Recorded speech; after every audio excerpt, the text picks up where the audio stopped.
vatan şirin canını varar, damarda kaynayan kanını varar. Vatan din kadim din Türkmenum, bir vatan madam hana varar. Türkmen vatan bilindir diri, şu vatana eylem damı varar. 5 yıl, 10 yıl, 100 yıl beri hasrı doğadır aydımı tağar. Türkmen vatan bilindir diri, ülke vatan karşısına övrülüyer.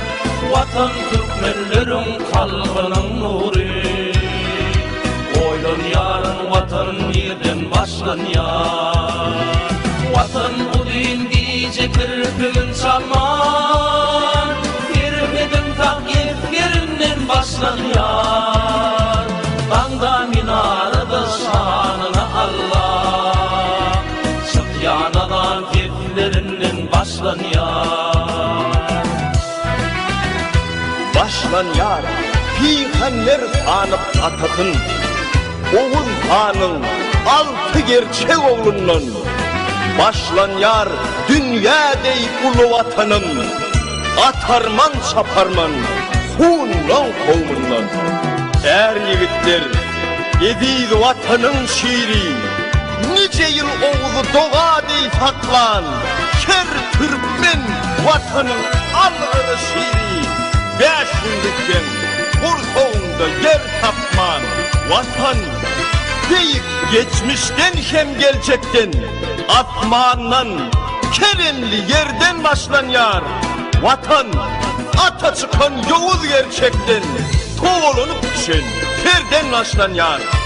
Rağıyının dövedinden başlanıyor, dağdan akan köveşinden başlanıyor. Kırıp netkenle yalını tığırın koyun, çıgalıver köveşinden başlanıyor. Vatan Türkmen namasından başlanıyor, Köroğlu'nun namasından başlanıyor. Yadilerde vatan feryadın şiir, Mutafırlan ağlasından başlanıyor.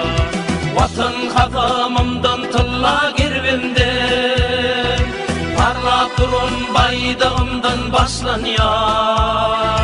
Karaslı bir taraf beyip yurdumda, tutulyan toy bayramımdan başlanıyor.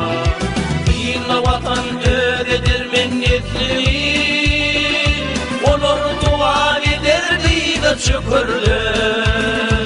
Vatan Türkmenlerin mukaddetli, dine Allah vardır dinin yok orada. Türkmen vatan bilindir diri.